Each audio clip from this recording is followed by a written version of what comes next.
Sir Balakrishna గారిని చూడలేదు ఇప్పటివరకు ప్రెస్ మీట్స్లో. ఆయన తీసుకొస్తే ఫుల్ ఫ్లెజ్డ్గా ఉండేదేమో కదా.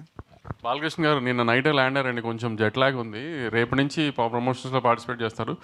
ఎల్లుండి ఈవినింగ్ 9th అనంతపూర్లో grand pre release event plan చేసాం. అక్కడ బాలకృష్ణ గారు ఫుల్ ఫ్లెజ్డ్గా మాట్లాడతారు మీ అందరితో. టికెట్ల రేట్ల గురించి ఏమైనా క్లారిటీ వచ్చిందండి? మాకు ఆంధ్ర టికెట్ రేట్లు వచ్చేసినాయి కదా. తెలంగాణకు అసలు నేను టికెట్ రేట్లు అడగట్లేదండి. Happy with the prices we have right now for the film. So నేను అసలు ఏం రిక్వెస్ట్ చేయలేదు తెలంగాణ టికెట్ ప్రైసెస్ గురించి. అసలు ఇప్పుడున్న రేట్లకి సాటిస్ఫై అయిపోతారు? Yeah, very happy. అంటే సంక్రాంతి కదా, పెద్ద సీజన్ కదా, టికెట్ రేట్లు పెరిగితే పెద్ద సినిమాలకు ప్లస్ అవుతుంది కదా. అవును సార్, కానీ ఇప్పుడు నేను తెలంగాణలో ఉన్న ప్రైసెస్ చాలండి నాకు అదేం ప్రాబ్లం లేదు. సో దాంతోనే వెళ్ళిపోదామని. Right sir, all the best. Bobby గారు సార్, మూర్తి గారు సార్, ఈ సినిమాలో డాకు గెటప్ ఎపిసోడ్ టోటల్ ఎన్ని మినిట్స్ ఉంటుంది? ఇన్ని మినిట్స్ ఉంటుంది అంటే బహుశా ఫ్లాష్ బ్యాక్ అంటే కావచ్చు. ఓవరాల్గా సినిమా మొత్తం ఆ మూడు ఉంటుంది. సెకండ్ హాఫ్లో వస్తుంది మెయిన్ ఈ క్యారెక్టర్. ఎన్ని మినిట్స్ అని చెప్పలేను కానీ హోల్ సెకండ్ హాఫ్ ఆ వైబ్రేషన్, ఆ వైబ్ ఉంటుంది మూర్తి గారు. Vibration vibe okay. మన స్క్రీన్ మీద ఆయన నా గెటప్ వేసుకొని చెప్తాను మూర్తి గారు. ప్రస్తుతానికి ఈ గొడవలో ఉన్నాను. ఒకసారి లెంత్ మీరు అడిగారని మొత్తం ఫ్రేమ్ టు ఫ్రేమ్ పాస్ చేసి చెప్తాను. అట్లీస్ట్ ఒక 30 minutes ఉంటుందా? ఉంటుందండి. యా. వంశీ గారు sir, out of the movie ఇండస్ట్రీలో అందరికీ ఒక పెద్ద ధర్మ సందేహం ఉంది. మీరు కాంబినేషన్ బయటికి అనౌన్స్ చేసి లోపే ఓటీటీ అమ్మేస్తున్నారు, అగ్రిమెంట్లు చేసేస్తున్నారు. అది మీకు మాత్రమే ఇండస్ట్రీ మొత్తం మీద పాసిబుల్ అయింది. దీని వెనకాల ఉన్న సీక్రెట్ ఏంటంటే జనాలకు తెలియట్లేదు. దాని మీద రకరకాల గుసగుసలు కూడా ఉన్నాయి. అసలు ఏంటి మీరు చెప్పండి, మీ సీక్రెట్. అంటే క్వాలిటీ ఒకటే అని చెప్పడం అది ఎలాగ ఉంటుంది, అందరూ తీస్తున్నారు. బట్ కాంబినేషన్ అనౌన్స్ చేయడానికి బయటికి అనౌన్స్ చేసి లోపే మీరు బిహైండ్ దిస్ న్యూస్లో ఉండగానే మీరు అమ్మేస్తున్నారు సినిమాలని. పైగా చాలా మంచి రేట్లకు అమ్ముతున్నారు. మిగతా వాళ్ళు అదే హీరోలతో తీసినా అదే కాంబినేషన్ ఆ రేట్లు రావట్లేదు. సో దీని వెనకాల కొంచెం ఎలాబరేట్గా ఏమైనా ఆన్సర్ చెప్పగలరా? అంత ఎలాబరేట్గా ఆన్సర్ చెప్తే మీకు బోర్ కొడుతుంది, కానీ నేను ఏది అనౌన్స్మెంట్ ముందుకు అమ్మలేదండి ఇప్పుడు దాకా. అంటే సినిమా అనుకుని మేము ప్రెప్ స్టార్ట్ అయ్యి అంతా అయిన తర్వాత వాళ్ళకి ఒక సినాప్సిస్ ఇచ్చి వాళ్ళకి అది నచ్చి అంతా జరిగిన తర్వాతే జరుగుతున్నాయి. ఇప్పుడు యాక్చువల్లీ మీరు అన్నదానికైతే నాకు ఇప్పుడు పైప్ లైన్లో నేను షూట్కి వెళ్ళాల్సిన 3-4 ఫిల్మ్స్ ఉన్నాయి. అట్లా ఏది ఇంకా నేను బిజినెస్ చేయలేదేమో ఓటీటీకి దేనికి. కానీ అది ఎప్పుడు అందరికీ ఎలా ఒక ప్రాసెస్లో జరుగుతుందో అదే ప్రాసెస్లో నాకు జరుగుతుంది. నా సినిమాలకి సినాప్సిస్ అడుగుతారు, వాళ్ళకి నచ్చితేనే తీసుకుంటారు. నేను ఇచ్చిన లిస్ట్లో వాళ్ళు ఫిల్టర్ చేసుకునే చేస్తారు. కానీ ఒకటి ఏంటంటే నేను ఓటీటీ అవ్వకుండా జనరల్గా సెట్స్కి వెళ్ళడానికి ప్రిఫర్ చేయను. ఆ రిస్క్ తీసుకోవడానికి నేను ఎప్పుడు ప్రిఫర్ చేయాలి. ఓటీటీ అంతా అయ్యి అంతా కంఫర్టబుల్గా ఉంది. ఎందుకంటే ఇప్పుడు నేను ఒక సినాప్సిస్, ఒక డైరెక్టర్, నేను ఒక సినిమా అనుకుంటాం, అది సినాప్సిస్ తయారు చేస్తాను డైరెక్టర్. అది ఓటీటీ వాళ్ళకి పంపించి వాళ్ళకి నచ్చిందంటే సో అందరం ఒక సేమ్ పేజ్లో ఉన్నాం, మంచి సినిమా తీస్తామని ఒక ఐడియా కూడా ఉంటుంది కదా మనకి. సో అట్లాంటి టైంలో ఇప్పుడు సినాప్సిస్ నేను పంపించినప్పుడు ఓటీటీ వాళ్ళకి నచ్చలేదంటే సరే దీంట్లో ఏమైనా ప్రాబ్లం ఉందేమో అని మేము మళ్ళీ రీచెక్ చేసుకుంటాం. సో అలా ఓటీటీకి అని ఒక స్పెసిఫిక్ అదని కాదండి. ఇప్పుడు ఒక ఓటీటీ అంత ఇంపార్టెంట్, థియేటర్కల్ కూడా అంత ఇంపార్టెంట్ కదా. ఈ సినిమా ఇప్పుడు బయర్లతో కూడా డిస్కస్ చేస్తాను నేను, ఓటీటీతో డిస్కస్ చేసినట్టే ఈ కాంబినేషన్ అనుకుంటున్నాను ఓకేనా అని. వాళ్ళందరూ ఓకే అనుకున్న తర్వాత సెట్స్కి వెళ్తున్నాను. సో ఆ రకంగా సెట్స్కి వెళ్తున్న సినిమాలు బిజినెస్ అయిపోయిన సినిమాలే సెట్స్కి వెళ్తున్నాయి కూడా మీకు అలా అనిపిస్తుంది అంతే. కానీ ఇండస్ట్రీలో అయితే ఓటీటీ అన్నది మీ ఒక్కరికే పాసిబుల్గా ఉంది అన్న టాక్ అయితే ఉంది. అదేంటి ఇంకా అమెజాన్లోనూ నెట్ఫ్లిక్స్లో నా సినిమాలు తప్పితే వేరే సినిమాలు లేవా ఏంటి? కొంటున్నానంటే వాళ్ళు కొంత స్ట్రగుల్ పడిన తర్వాత, కొంత ఏదో కింద మీద పడిన తర్వాత అవుతున్నాయి. అదేం లేదు సార్, అందరికీ అవుతున్నాయి. రాజుగారికి అవ్వా, మైత్రికి అవ్వా, నాకు అవ్వట్లేదు, అందరికీ అవుతున్నాయి, ఎవరికీ ఆగట్లేదు ఏమి అలా.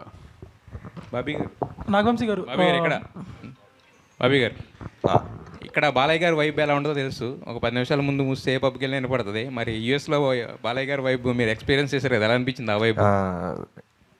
ఆ వైబ్ నేను మీలాగే టీవీలో చూడటమే. ఎందుకంటే ఇక్కడ ఆర్ఆర్ ట్రైలర్, ఫైనల్ మిక్సింగ్ వీటిలో ఉండిపోయామండి నేను, వంశీ గారు, తమన్ గారు. So heroines and Balayya Babu గారు వెళ్ళటం జరిగింది. సో అందరిలాగే నేను కూడా ఉన్న ట్విట్టర్ స్పేస్లో వాటిలో చూసాం. 12వ తారీఖుని చూద్దరు కానీ నేను 12వ తారీఖు కాదు, రేపు 9వ తారీఖు అనంతపూర్లో చూడబోతున్నాం.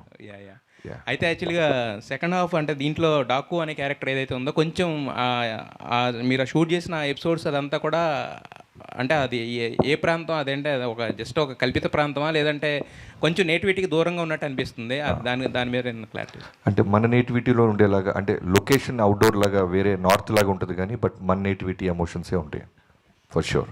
సో కాన్సార్ పక్కనే ఇది, అందుకని ఇంకా పేరు పెట్టలేం మేము కూడా.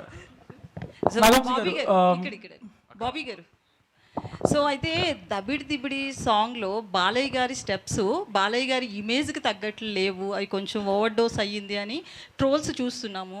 సో దాని మీద మీ ఒపీనియన్ ఏంటి? ఆ స్టెప్స్ గురించి చెప్పినప్పుడు బాలయ్య గారు ఏమన్నారు? అదే ముందు నుంచి చెప్తున్నట్టు బాలయ్య బాబు గారు ఏ విషయంలో ఇన్వాల్వ్ అవ్వరండి. కంప్లీట్లీ డైరెక్టర్స్ అండ్ కొరియోగ్రాఫర్ ఏం చెప్పినా సరే ఆయన ఎస్, దాని మీద డిబేట్లు డిస్కషన్స్ ఏమి ఉండవు. మేము కూడా సర్ప్రైజ్ అయింది ఏంటంటే ఇప్పుడు ఒక చాలా బ్యూటిఫుల్ సాంగ్ చిన్ని చిన్ని అని ఒక పాప మీద అనంత్ శ్రీరామ్ గారు చాలా బ్యూటిఫుల్ సోల్ఫుల్ లిరిక్స్ రాశారు. అదేమో 3 మిలియన్ దగ్గర ఆగిపోయింది.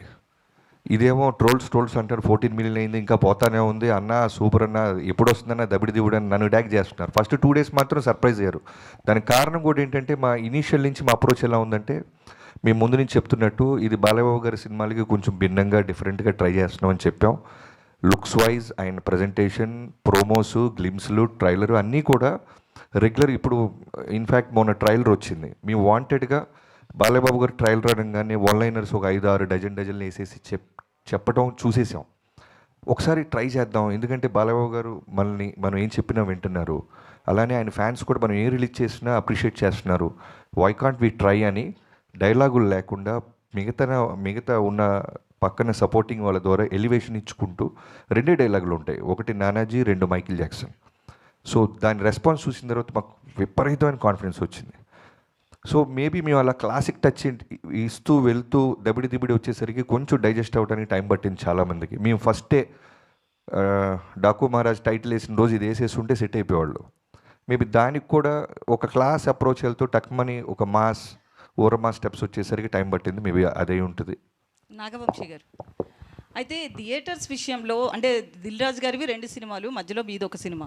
సో థియేటర్స్ సఫిషియెంట్గా ఉన్నాయా? బాలయ్య గారికి ఎక్కడో అన్యాయం జరుగుతుంది అన్నట్లుగా, అసంతృప్తితో ఉన్నట్లుగా అంటున్నారు కొంతమంది, నిజమేనండి? సఫిషియెంట్గా ఉన్నాయా థియేటర్స్? చాలా సఫిషియెంట్గా ఉన్నాయండి. దిల్ రాజు గారి 2 సినిమాలు, నాది ఒక సినిమా కాదు, 3 సినిమాలు సితారాయి, 3 సినిమాలు ఎస్విసిఏ, మా ఇద్దరు రిలేషన్ అలాంటి. సో అస్సలు అలాంటి ఇష్యూయే నైజాంలో మాత్రం లేదండి. ఏ థియేటర్స్ గోలా లేదు. నేను అడిగిన థియేటర్, ఇంకా నేను యాక్చువల్లీ కొన్ని థియేటర్లు నాకు ఇది గేమ్ చేంజర్ వేసుకుంటాడని శిరీష్ అని అనుకుంటే కూడా అలాంటి థియేటర్ కూడా డాకు కేసారు ఆయన. సో అలాంటి ఇష్యూయే లేదండి ఎక్కడ. నాగవంశీ గారు, బాబు గారు, నాగవంశీ గారు సార్ ఇక్కడ సార్ మీరు ఒక ట్వీట్ వేశారు, సమరసింహారెడ్డి టైప్ యాక్షన్ సీక్వెన్స్ ఒకటి సెకండ్ హాఫ్లో ఉందని. అది ట్రైలర్ లాస్ట్లో షాటా, తలలేని విగ్రహం నుంచి వచ్చే షాటా? ట్రైలర్ లాస్ట్ షాట్ గాల్లో అది ఆమె హెడ్ ముందు బ్లడ్ ఫేస్తో కూర్చున్నది బాలకృష్ణ గారు, నేను చెప్పిన సమరసింహారెడ్డి సీక్వెన్స్ అదేనా అని అడుగుతున్నా. అవునవును అదేనండి. అదే Daaku transformation scene, Daaku transformation సీన్కి లీడ్ అండి అది. Lead, okay. అండ్ ఇంకొకటి యుఎస్ బిజినెస్ అనేది ఇప్పుడు ఇక్కడ ఇండియాలో బాగా హైప్ తెచ్చే ఒక థింగ్, బట్ రిలీజ్ అనేది సరిగ్గా లేదని ఫ్యాన్స్ అనుకుంటా ఉన్న ట్విట్టర్లో. మీది దాకా వచ్చిందా ఇన్ జనరల్? వచ్చింది, ట్వీట్లు నేను చూస్తున్నాను, నాకు పంపిస్తున్నారు. ఇప్పుడు వాళ్ళ fans number of shows counts మీద వెళ్తున్నారు. అలా ఉండదు కదా. ఇప్పుడు యూఎస్లో ఈ 1 PM 5 PM షోస్ ఇంకా ఓపెన్ చేయాలి. మనం సాటర్డే ఈవినింగ్ ప్రీమియర్స్ ఓన్లీ 6 నుంచి ఓపెన్ చేశారు. ఇంకా XD స్క్రీన్స్ ఓపెన్ చేయలేదు. ఇంకా చాలా ఉన్నాయి అదే డిలే అవుతుందని ఫ్యాన్స్ అది చేస్తా సార్. ఇంకా మేము కంటెంట్ ఇవ్వాలి. కొన్ని ఏంటంటే కంటెంట్ మూలన డిలే చేసి ఆపుతున్నారు. ఎందుకంటే కొన్నిసార్లు కంటెంట్ డిలే అవుతుందని చెప్పి ప్రీమియర్స్కి కొన్ని ఇష్యూస్, థియేటర్స్లో ఇష్యూస్ అవుతున్నాయని చెప్పి అక్కడ ప్రాబ్లం అవుతుందని ఓపెన్ చేయట్లేదు కొన్ని చోట్ల బుకింగ్స్ కంటెంట్ లోడ్ చేస్తే కానీ. సో మేము రేపు ఈవినింగ్ కంటెంట్ లోడ్ చేస్తాం, అన్నీ ఓపెన్ అయిపోతాయి, ఏం ప్రాబ్లం ఉండదు. ప్లస్ కొంచెం ఈ new year break, Christmas break తర్వాత ఇంకా స్టాఫ్ అంతా వాళ్ళకు కూడా ఫుల్ఫిల్ చేయడం. రోజు నేను వాళ్ళతో మెయిల్స్తో మాట్లాడుతున్నాం, అందరం చేస్తున్నాం. ఇప్పుడు కొన్ని అక్కడ మన చైన్స్లో ఇంకా అంత ఎంప్లాయీస్ ఫుల్ఫిల్డ్గా వచ్చి ప్లానింగ్ అంతా స్టార్ట్ అవ్వలేదు, అంతా ఇప్పుడు స్టార్ట్ అయిపోతుంది. ప్లస్ కొంచెం స్నో ఈ హడావిడిగా ఉంది అక్కడ అంతా. సో దానివల్ల అంతే తప్పితే దేనికి ఎవరికి ఎక్కడ ఏం ప్రాబ్లం లేదు, అన్నీ చక్కగా ఉన్నాయి. బుకింగ్స్ కూడా చాలా బాగున్నాయి యూఎస్లో, అన్నీ హ్యాపీగా వెళ్తున్నాయి.